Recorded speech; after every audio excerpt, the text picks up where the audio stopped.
going back to the word, you said one interesting word, profound, that David Friedman said. In your experience, what was one or two of, let's say one of the most profound things that was ever said to you, either by a conductor when you were with the New York Philharmonic, or in a situation where you're at a delicate moment? Because at the most delicate and exposed moments, that's where you're not only vulnerable, but that's when you learn the most, right? Mm-hmm.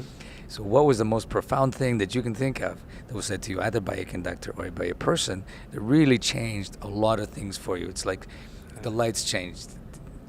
Well, conductor said very often, "Don't play so loud" to me. I don't know how profound that is, but well, I think of my teachers, between Gladstone and Saul Goodman, very, very extreme influences. Both of them totally different people. The same thing with Gladstone. He had no educational credentials, I don't think. And Goodman, I think he went to City College for 2 years, but majored in accounting. Wow. Yeah, something like that, And he realized he didn't really like that, and went off and played And one of symphony. the great timpanists of Yeah. all time, yes. Yeah, amazing. But it's, I mean, what you're basically saying, and it's true, I mean, our teachers are, how important it is to get a really good teacher, and I think that's something to really think about.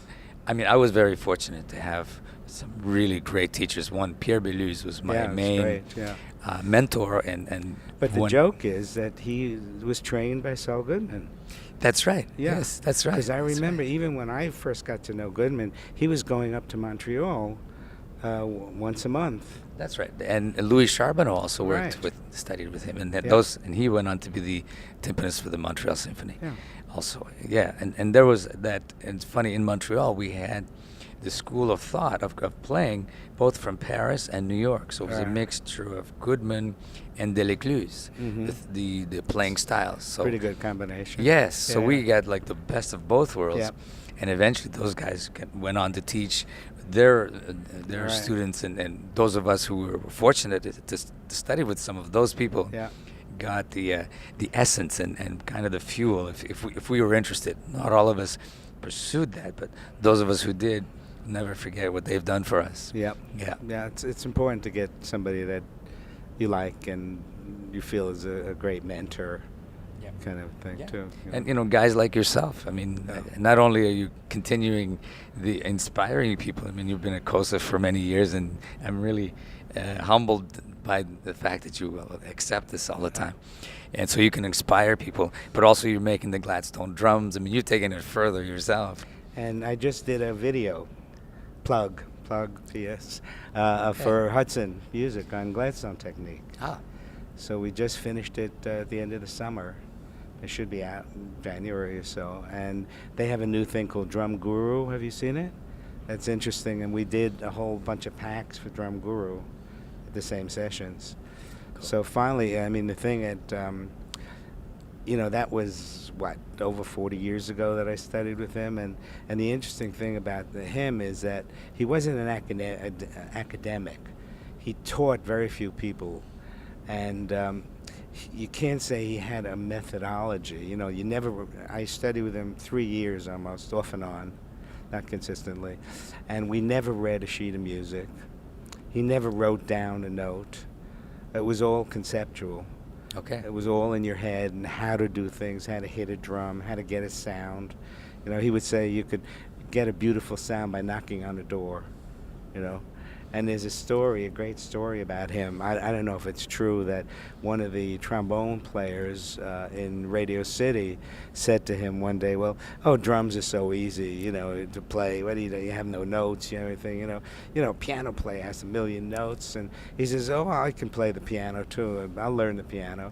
And he decided to learn the Minute Waltz by Chopin, and he thought it was minute instead of minute.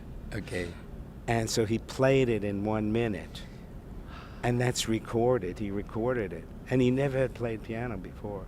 But the most beautiful tone on the piano, Right. and fast as anything, No, No, that's another really good point is Yeah. how much time we actually spend on getting a good sound. Yeah. If you don't have a good sound, then I learned that from Pierre Belus, Mm. and we spent a lot of time on sound. He was a total maniac about sound, the sound of cymbals especially, or any kind of sound. So now when I hear something that doesn't sound right, my brain goes Yeah.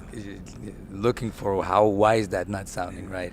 But Goodman was an incredibly great musician, but a brilliant musician. But also, very few people know it. His wife was a cellist, Oh, okay. and he told me that they do chamber music every Sunday afternoon in his house with his wife. Do quartets, duos, trios, and he said he learned so much music because he would just sit and listen to string players play, and that he learned about sound that way. And he was one of these real natural guys. You put a stick in his hand, you say hit that, and he could play anything. And so as a teacher, he wasn't very finicky about technique. And I was sort of a kid drummer, could always play the drums, as a kid, but I didn't know how to do things. It was just naturally you hit it. And so when I met Gladstone, the first thing, just coincidentally, he said to me, I went to Radio City, because when he got fired, one of my friends got the job. Okay. And he said, "Oh, come down to the show," and he introduced me to Billy. And we went down to a little practice room that had down in the basement somewhere. And I was banging on a pad, and Billy said, "You get a pain in your right arm over here, don't you?" And I looked at him and said, "Yeah." "And your left shoulder over here?" I said, "How do you know that?" He said, "Well, I could see the way you play." So I started studying with him, and he's the one that taught me technique.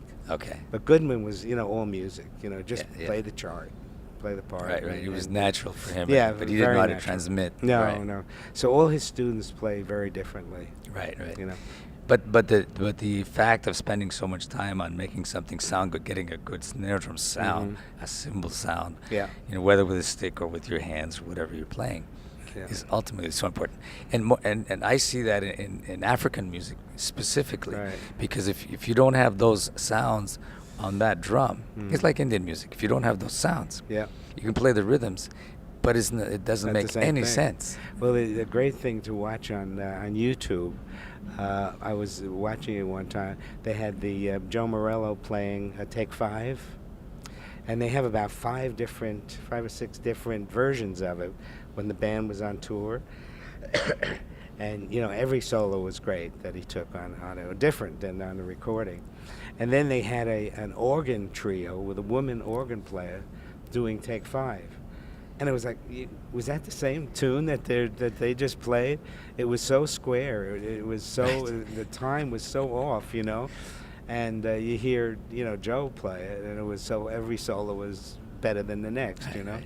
Well, Joe was a violinist before he was a drummer. Oh, I didn't know that. Yeah, I didn't know no, he that. told me when he came to KoSA, he was at KoSA a couple of times Yeah, at I the was KoSA there camp. once, twice. Yeah, that's right. You were there at the same Yeah. time once, and he mentioned that because somebody mentioned to him your musicality. Where does that come from? He says, Yeah. well, my first instrument was violin, but because of his sight, Yeah. he had to stop playing because he couldn't read the music after a Yeah. while. So that musicianship, those ears were really trained musically, sonically. Yeah. That he transmitted that to the I'll the just drum tell set. you a quick story about Joe at the Philharmonic. We were playing. It's a very nice piece that nobody knows. Dave Brubeck had a brother, Howard, who was a composer. I don't know if you know that. I did not know. And he wrote a piece for the Brubeck Quartet and a symphony orchestra.